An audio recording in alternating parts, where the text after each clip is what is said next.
in your own namesake, which of course I love. So this is all just a small prelude to the amazingness that you're going to share with us today. And now for the conversation piece, I have to tell you that I got a call from one of our attendees who's here today who said, "Oh, I'm so excited that Noah Mazet is going to be on the summit panel. I used to do yoga with him. Boy, is he tough." And I thought that's so interesting, right? Because it wasn't a conversation, it was a message. And I thought about it for a while because I'm often described as tough. And I always wonder, like, what exactly is like, I'm like one of the like warmest gummy bear teddy bears on the inside possible. So I know tough is not a word to describe me. However, tough does describe practitioners who are striving and stretching to excellence. And it may be tough to reach excellence in this moment because you don't believe you can, or you don't yet have the training or the practice or whatever. So if that's how it was meant to describe you, well, then I completely relate. And so we're so glad that you're here to talk to us, Noah. Thank you for being here today. Thank you for having me. I'm super excited and honored and happy to be here. Nice to see Hmm. you all. Likewise. Well, we're delighted to have you as well. And I know when oh, Nadine says it's her first yoga teacher, and grateful for the experience. Yeah, you never forget your first, right? That's lovely. So when we met, Noah, we also, audience, I want to just share. I said this to our audience earlier, Noah, that when you and I met, and it was like, 30 minutes, can you squeeze 30 minutes into your schedule? You said, absolutely, I'd rather talk for longer. And so, audience, this is another one of our guests who said, let me pour in more, and more is better, right? So, thank you so much for your generosity. And there was Absolutely. a lot that we talked about. Like, there's a ton that we could talk about easily for probably several days. So, in the interest of not hogging the mic from you, what's hot on your mind and your heart today that you want us to know about? That's a good question. I mean, I'm excited to know what you guys are talking about, and just to jump right in. I am fascinated with all things anatomy, functional anatomy, and how to kind of really merge that into yoga, in yoga Mhm. classes and sequencing and teaching methodology, and in many ways, from my perspective, to kind of to update the yoga, because I Mm. think that there's a lot of great understandings in yoga, but I also think that there's a good amount of information that is maybe outdated or not as accurate as I think it could be. Mm. So I'm always kind of looking to go like, well, how can we kind of up level the information, and as teachers, as practitioners, to continue to be in a learning mode ourselves, and as teachers to be able to kind of meaningfully communicate that, right, Mhm. that it should add value rather than kind of bog it down or become too technical, or slow it down too much. Right, right, right. Totally add value. So I know what I mean when I say add value, right? Value for value is how we get to work. The movement gets to add value. The body work gets to add value. The session in total gets to add value. When you see something of value in yoga, what is it that's valuable to you? Yoga's got a lot of different angles to it, of course. So what does it mean Right. to you, Noah? Well, yeah, yoga has a lot of different angles to it, and a lot of different values to it, Hmm. right? There, Hmm. some are easier to quantify than others. But I'd say, as a teacher, my approach is to really get as clear as I can on what I'm trying to accomplish with a given class, a given session. Hmm. Like what are my goals, Hmm. for the experience, and to strategize accordingly, Hmm. and then to stay open and stay receptive, because it shouldn't just be my agenda, it shouldn't just be the teacher's agenda, but that everyone has their own goals, everyone has their Hmm. own reasons, everyone is going to extract their own value for their experience. Hmm. So I know that's kind of an ambiguous answer, No. but different values at different times, or different goals at different times, right? Yep. Sometimes I'll approach a class in a more pose focused way, right? Like a pose based sequence, whether that's a peak pose, we're working to something a little more difficult and I want to build a pathway to get there. Other times it's more of a feeling, it's more of an energy, it's more of a vibe, or a concept, a story, an archetype, a metaphor, a philosophical teaching that I want to prioritize and kind of work on and take different angles for that teaching. And then the poses are kind of secondary, right? Go like, well, what movements and what poses do I think makes sense to facilitate the experience that I'm interested in facilitating, less pose based. And other days it's more pose based. Like I've got kind of a tick list of like, here's what we're working on today. I love this. So in the interest of narrowing it for us, and not assuming, but we know that our event here is about functional anatomy. So let's focus on the physical part of the asana. We're all in agreement that there's way more to yoga than just that. But let's focus on just the physical, functional pose itself. And I would love to start right in on the provocative. You started your share today by saying there's a lot of things now that you recognize are outdated, that are not the way that we shouldn't do it. So unless someone's never done yoga, and they're brand new to yoga, I think we could probably go there in our conversation. And I would love to hear, like, what are the top things that you're like, no, we don't do that anymore with poses. No, we don't do that with the functional anatomy does not suggest this is an old way and it doesn't work. Here's the implications of that. Right. I'll speak more from from myself, of course, in my perspective. So it's not Okay. that like I think there are different trends regionally, right? Yeah. Different kind of regional cultures or studio based cultures that have their points of emphasis. So I want to kind of, there's my disclaimer, right? That's fine. That That's fine. if I make And you're generalizations, I'm not claiming that it's like always the case in every situation. yeah. But from my perspective, some things that are outdated. I've heard so many times over so many years say shoulder instructions to move the shoulders away from the ears. Mm.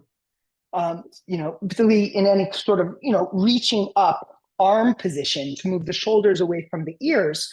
Which while that makes sense to me, I'll often kind of look when I'm a student, I'll kind of, peek around the room and see what people are doing. And oftentimes like people have their arms more like this, that they're trying to depress their scapula so much that from my perspective, they're not allowing the upward rotation of the scapula, and they're limiting that fuller range of movement of the scapulothoracic joint, the glenohumeral joint, in service of the number one priority for shoulder alignment all the time is shoulders away from ears, shoulders away from ears. And then I'm listening for more information, right? I'm kind of listening for more information. And again, from my perspective over the years, what I don't hear anyone really talking about, that's an overstatement. What I don't often hear talked about is, say, the rotation of the scapula. That this is an upward rotation of the scapula, this is a downward rotation of the scapula, and that the upward rotation of the scapulothoracic joint is not the same thing as elevation of the scapulothoracic joint, depression of the scapulothoracic joint, right? That I can go into a kind of full upward rotation of the scapulothoracic joint and still be moving my shoulder blades into a downward movement, a depression of the scapula. But when I look around the room, or I'll get corrected by the teacher when I'm a student, like, actually they want the arms more like this rather than Urdhva Hastasana or Urdhva Namaskarasana, because it looks like, or because the yoga culture is like, oh, that's lifting the shoulders towards the ears, which we should try to avoid all the time and never do. Oh man, Noah, like right in there, like right at the heart of it. Thank you. and I appreciate you being bold and just stating your viewpoint. The way we started our day today was like everybody gets to vibe where they vibe. And if you know that something's true for you and that's your gift, then you know that's true and that's your gift. Same with me. And that example you just gave is the space that took me into yoga teacher training as a trainee so that I could speak to them about anatomy without it sounding like I was speaking at them because of this mistranslation. Like it's the example you just gave is clearly based on anatomy and knowledge of anatomy or not. It's not even about the pose. It's about if you don't know that the scapula upwardly rotate, you wouldn't know to look for that or cue to it. So it's really less about the yoga pose and more about the anatomy that's doing the yoga in a lot of cases when it comes to alignment and cueing. That's my philosophy. And I'm hearing you say the same thing. And there's this overlap in our knowledge and need to know about anatomy between manual and movement practitioners. It, it's not about cookie cuttering anything or that there's supposed to be a stamp on something. And then I hear some yogis go to the other way and say, well, it's individual to the body, to the person. Is it though, or is it that we still don't know the anatomy and what it's capable of and what we should be cueing to? Right. So I really, Yeah. Mhm. Go ahead. Yeah. And as you know, teachers of group classes, there's always that dance and sometimes kind of a tension between, you know, giving instructions to everyone, right? Like Mhm. here's information that applies to all bodies, to all human Mhm. bodies. Presumably it's humans in class. Um, and then knowing that, like, well, each person needs, you know, it needs to be customized, it needs to be Right. personalized to them, right? So that, like, it, you know, what are the instructions, what are the movements, what are the alignments that apply to all of us, and then how do we customize that, and then also holding space for, like, there's going to be some exceptions, there's going to be Mhm. some folks who have valid reasons for doing it a different way, right? Right. So we don't want to kind of, you know, overly project, like, you've got to do it this way, this is the right way, this is Mm. the aligned way, and that any other way is not valid and potentially harmful. You know, that can get into kind of more of a fear-based method of, like, well, if you don't do it this way, bad things will happen. Right. What we know about the body is the body's incredibly resilient, right? Like Mhm. there's lots of ways to go about, you know, yoga poses and movements and positions and so on. Um, and so I'm, you know, always trying to juggle that, like, well, what instructions make sense to give to everyone, and then how do I, you know, hold space for and help folks to customize it, to personalize it, so that it's you know, best suited for their particular situation.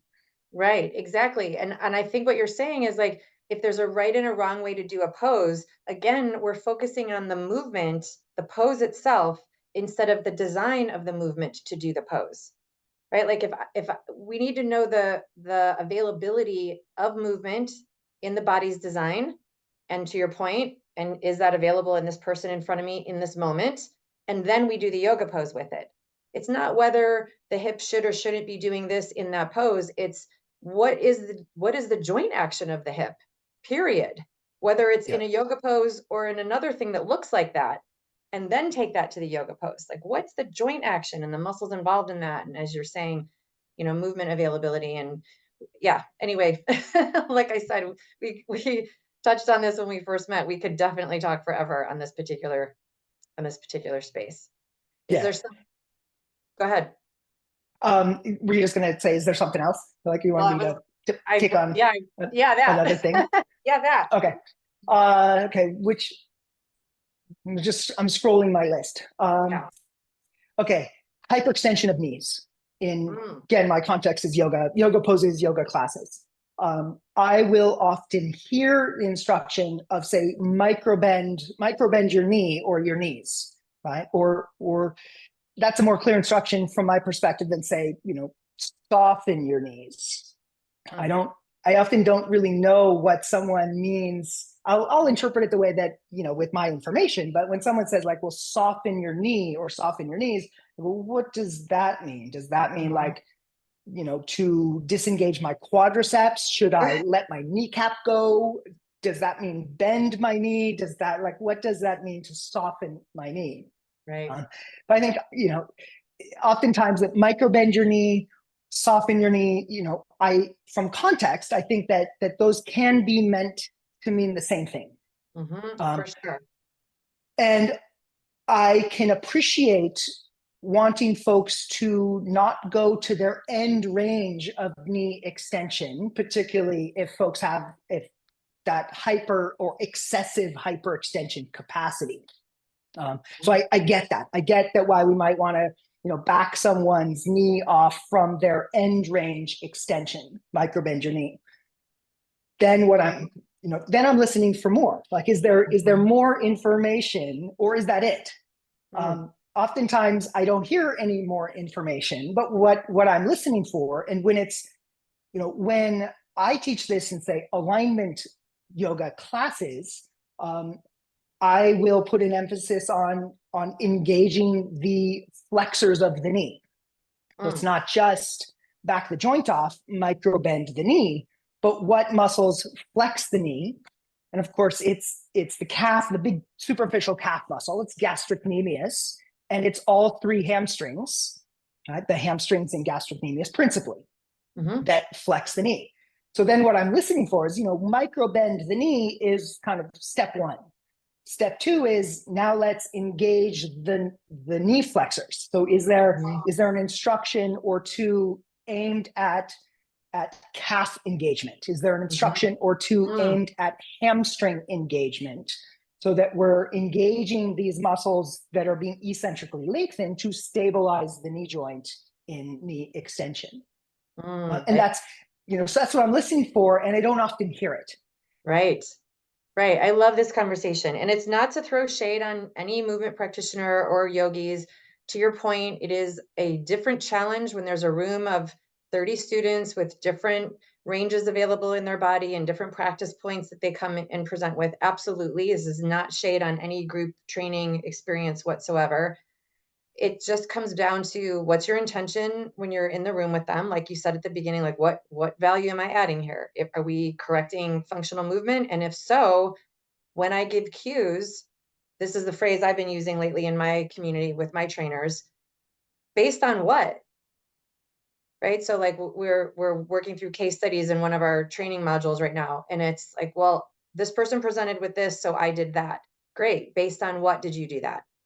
Like, are we just throwing out terms as yogis? I love the sound of a yoga teacher. That just the way they say things just creates that energy in that space.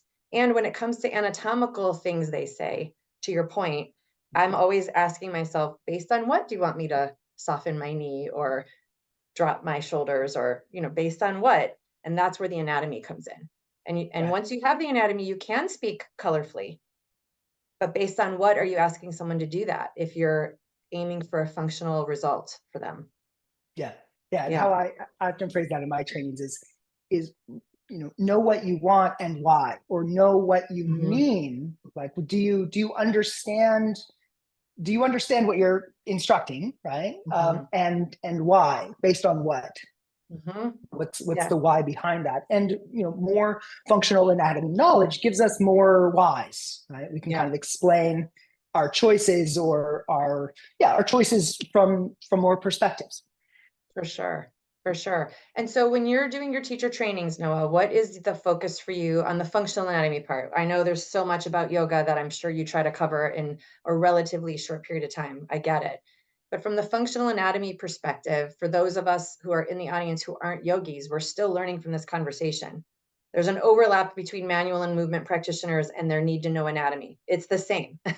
You don't have to know a Sanskrit word for a yoga pose. You still need to know what joint action's happening. So we have a little overlap there. So when you're training movement practitioners, specifically yogis, in your yoga teacher training, from the functional anatomy perspective, what is the focus for you? Like, what do you want them to absolutely have hold of before the training ends? What's your focus for them? Well, I want folks in trainings to understand the yoga poses, right? That we'll analyze poses from the perspective of joint positions. What's, what are the position? What are the joint positions in this pose? What's happening in the front leg? What's happening in the back leg, at the ankle, at the knee, at the hip? What's happening in the pelvis? What's happening in the spine? But then we'll usually say lumbar spine, thoracic spine, craniocervical.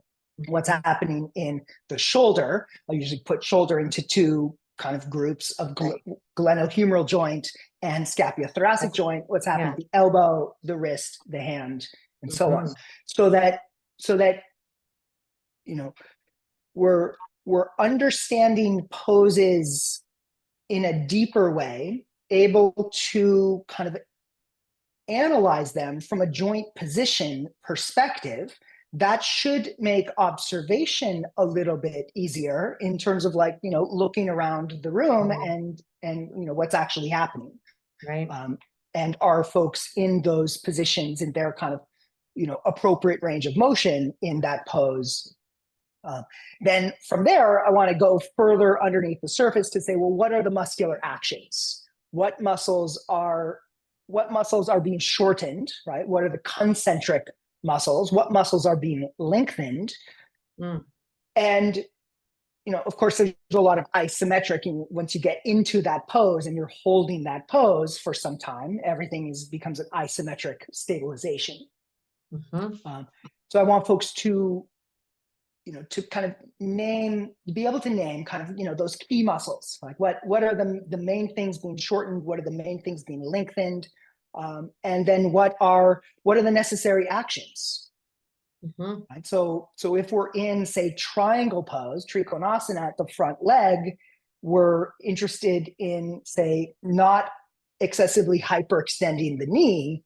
Well, what are the cues that create the kind of knee alignment and stabilization that we want to create?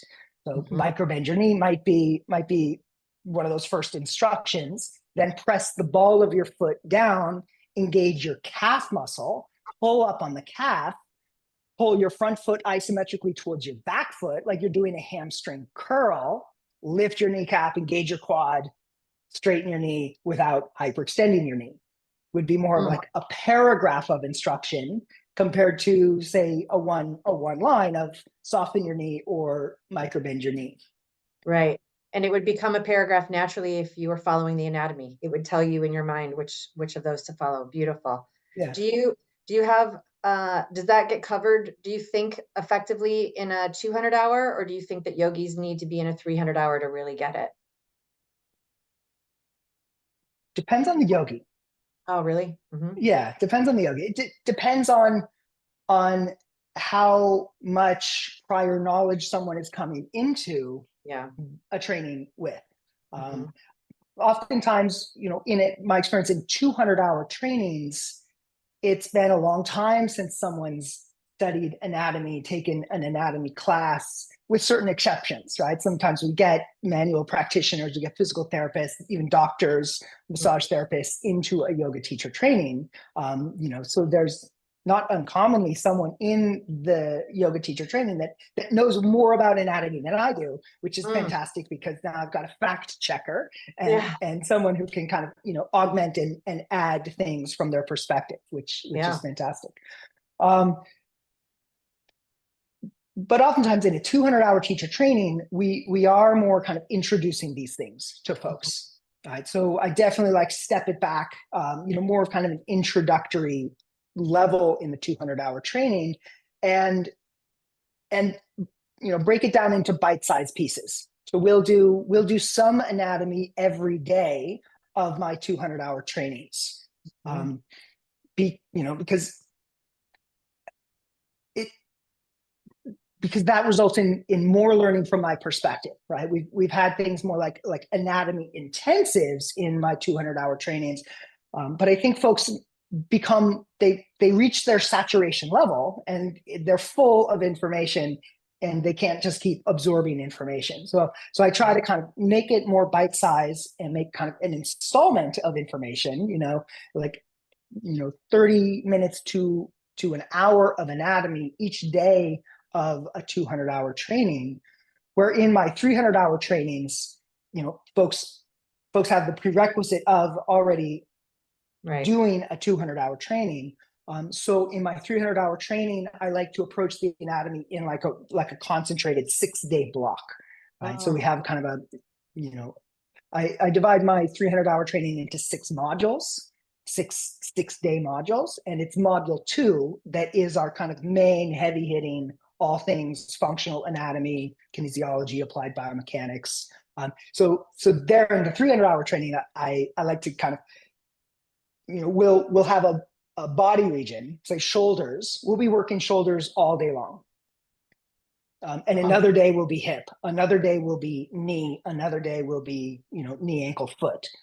right. So to really, to really unpack those things in many more hours in a more concentrated block of time in my 300-hour, where, we'll kind of split it up into smaller pieces and intersperse it throughout in the 200-hour training. Yeah, I love this. So I have a theory and I want to test this and see if it lines up with what you're experiencing as well.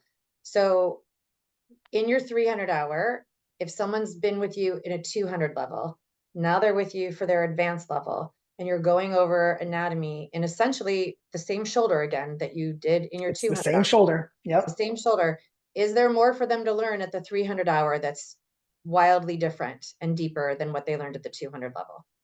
There is more for them to learn. I don't know that I would say wildly different, but I would certainly say deeper levels and filling in gaps, right? More of a more complete understanding of shoulder, right? Yeah. So it's absolutely my theory. And we started our day with this today about we get to keep studying the body. Even when you've done Anatomy 101, you get to keep doing it because there's more to extract of knowledge and then implication and then knowledge and then implication, and it keeps unfolding itself to us as we dive in. I think there's some misconceptions about, well, I already did that, so I should know it, instead of being honest about that's not even the way our brain takes in information. So you get to review, and there's no failure or shame in that. It's actually a success for you to choose to go back and review, or Yeah, just take the same information to the next level and the same information to the next level, rather than darting all over the place. I started right. our talk today by, I've had some experience with practitioners who are like, I don't know what I'm doing. Maybe it's because I don't know how to do movement. I should go to yoga teacher training. But maybe that's not, maybe it is, but maybe it's just that we want to stay here where you're at and just go a little deeper here so that you can really get out of it what's available to you, rather than thinking the grass is greener, I should hop and then go skim the surface over there too. Go deeper Go for sure. deeper. Yeah, Yeah. and remember much of that, like go over it again with anatomy. My as a teacher, as a trainer, my perspective is like we really do need to like cover the same material Hmm. a number of times, right? Hmm. Kind of one step back, 2 steps forward, sometimes 2 steps back, 2 steps forward. Like we, Yep. go over it again, go over it again, go over it again. So there's, I think there's great value to the review, and then we're solidifying understanding that is already there, but it can get more solid, and then we're Hmm. filling in gaps, right? Like, oh, okay, now we went over that again, and now I can name, those 5 muscles. I remember those, those structures more distinctly, where before I was like, okay, glenohumeral joint and scapula thoracic joint, like that was kind of like I was maxed out just trying to figure out the difference between these 2 different joints of the shoulder girdle, much Right. less, acromioclavicular joint and sternoclavicular joint. 4 joints make up the shoulder. Say what? Yeah. Like a thigh like shoulder is one thing. No, it's 4 joints make up the shoulder. Right. Um, so so definitely in 300-hour training, we're going into more depth, but I find there's a lot of value and really kind of the necessity of there's going to be a fair amount of review here also. Yeah, absolutely. And it's what's one of my happiest moments when a practitioner who's been with me for a year says after that, "Oh, I heard you say that. Yeah, Oh, you already said that, didn't you?" And that is to your point, right? Like you get to say it a few different times, a few different ways. in a few different applications. So there's context to it. You get to go out there and practice it and then come back and be like, got it. Right. Got it. And that's Yeah. like, I love that moment when that happens. And it takes a Yeah. minute. It It takes a does. It minute. takes a minute. Sometimes it takes years. Right? Right. Folks will come up to me and they'll be like, you know, what I learned today, like I learned this today. And they're like as if it's a brand new thing. And I'm like, okay, I taught that yesterday. I taught that like, it's been a part of the thing for a Right. long time, but you heard it today, right? So something lands when it lands. The light bulb goes on when it goes on. And Absolutely. sometimes that it takes different saying the same thing in different ways, right? Um, sometimes it takes a different voice. Like, oh, Mhm. your co-teacher, Gina said that, and I got it.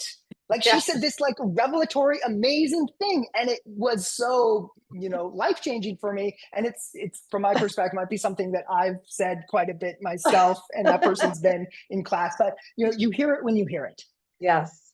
Yeah, Yeah. So absolutely. Yeah. well, we want different angles, different perspectives, different ways to get at the information to facilitate the experience, and different voices Mhm. to articulate and express that.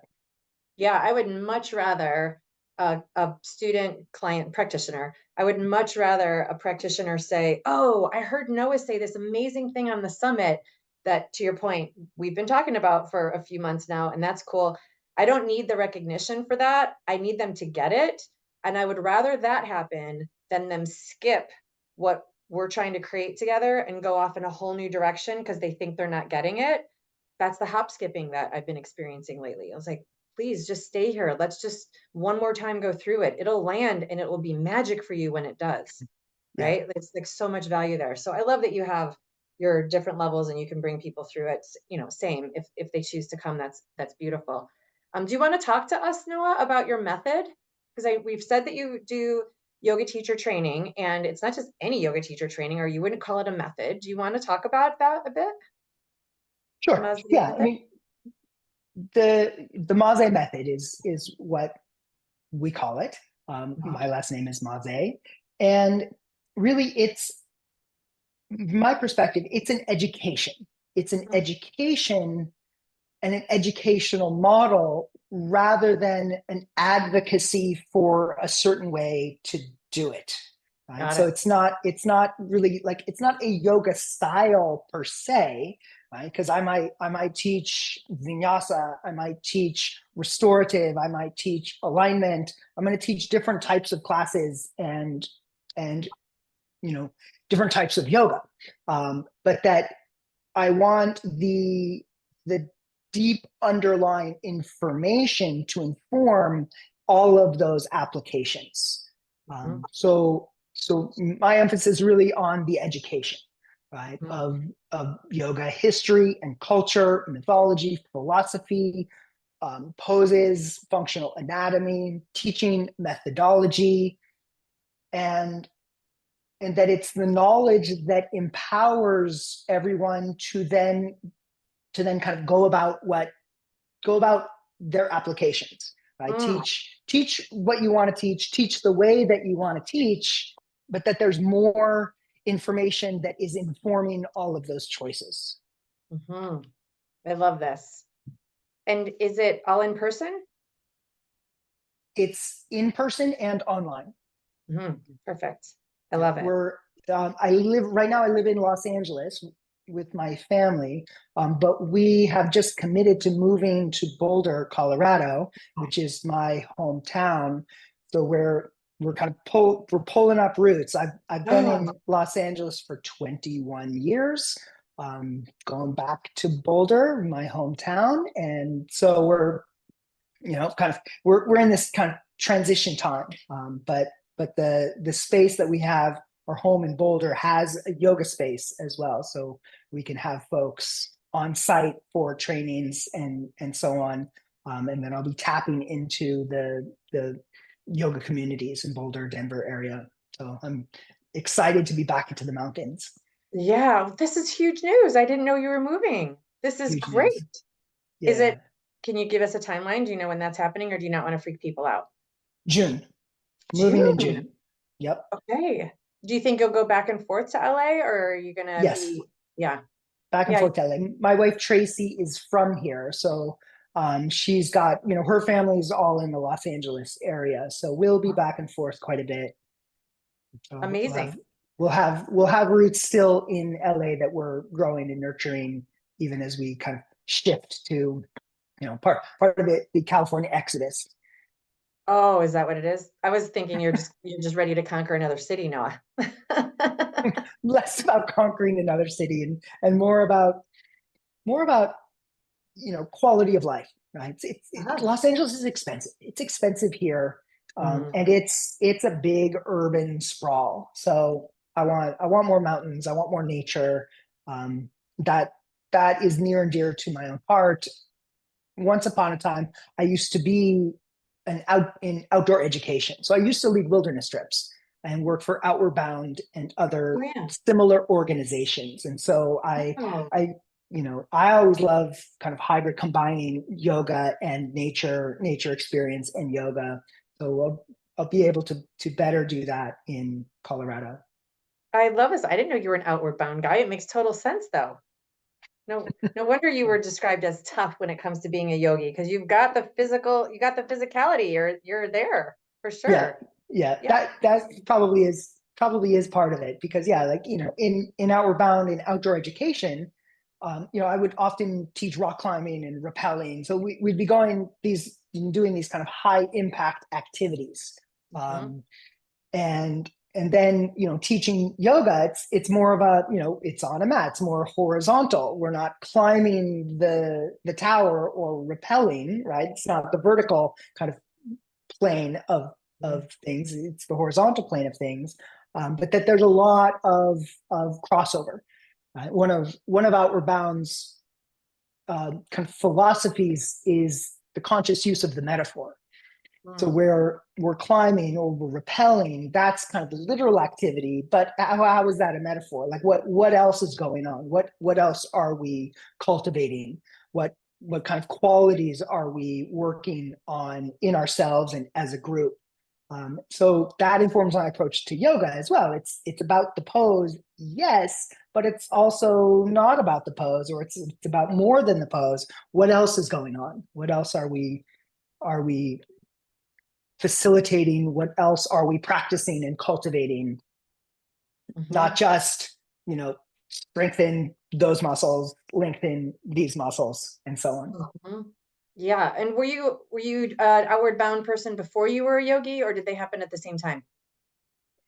I was a yogi kind of throughout. So my parents became involved in yoga and meditation groups before I was born. So I was basically raised in yoga and meditation type of communities. Our family vacation usually every summer was to ashrams. Like I was the kid Mm.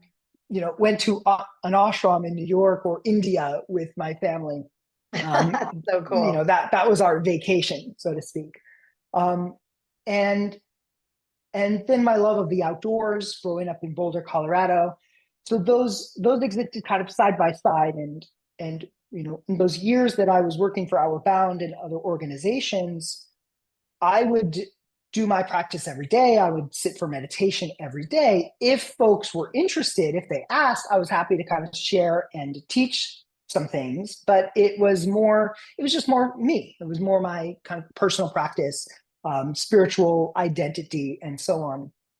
Then it was in my early 20s when I said, like, well, okay, what would it be to invest further in my own yoga education?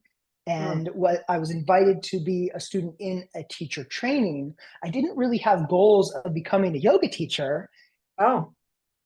but the training seemed like a great way to increase my own understanding and enrich my practice. Um, Mm.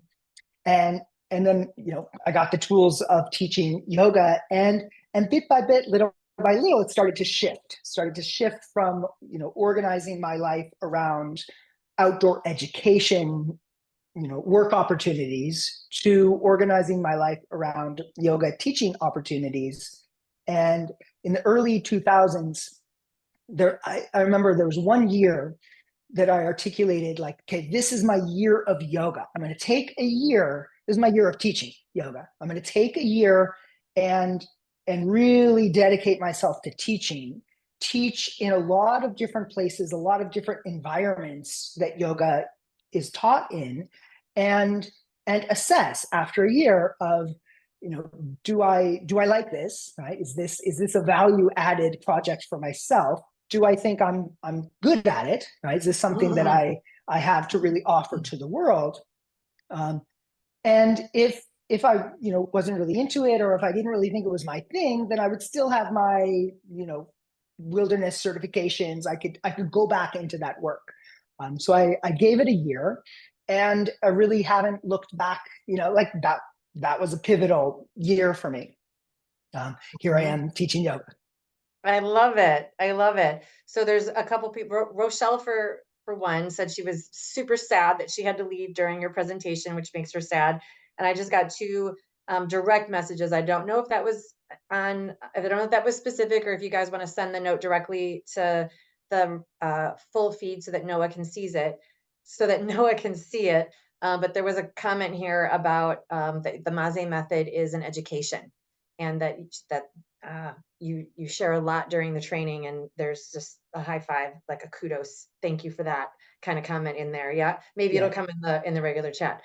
So Noah, if I know we're almost right at time here and I don't want to keep you over, if there was one last thing, if you were never going to talk to another practitioner again, it's so dramatic this week. I've been saying that to they're getting ready to graduate, and they're kind of like, yeah, good, we got it, we got it. I'm like, no, pretend you're never going to see me again. What would you want to know? Like, stay in the game, like what is it? So I'm being a little bit dramatic because we're headed towards graduation soon. But if if you weren't going to be sharing company with some of the folks that were here today again, what would you want them to know that you think is so important about functional anatomy that you haven't said before, or something that you've already said that you really want to make sure we get before we forget it?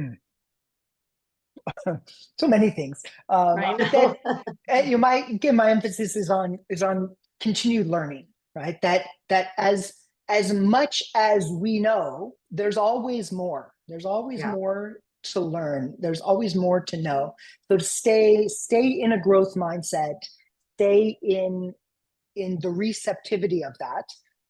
Be wary of too much certainty, right? Too much certainty is like, well, these are the facts. Like this is how it is. Too much certainty is more of a closed mindset, right? So our greatest certainty is only the greatest probability, Mm, and that mhm. those in the forefront of these sciences um, know that they don't know, right? Know that there's still more to learn. So then, second point would be, have the courage, the capacity to update your information, to admit when you're wrong, to say, Mm, well, I used to emphasize this based on my understanding at that time. Now I emphasize it a different way because I learned more. So right. have the courage to change. Have the courage to change your mind. Oh, it's so good, Noah. Yes. Have the courage to change your mind, because that means you've stayed open to learning something. Yes, Yep. yes, yes. I love this.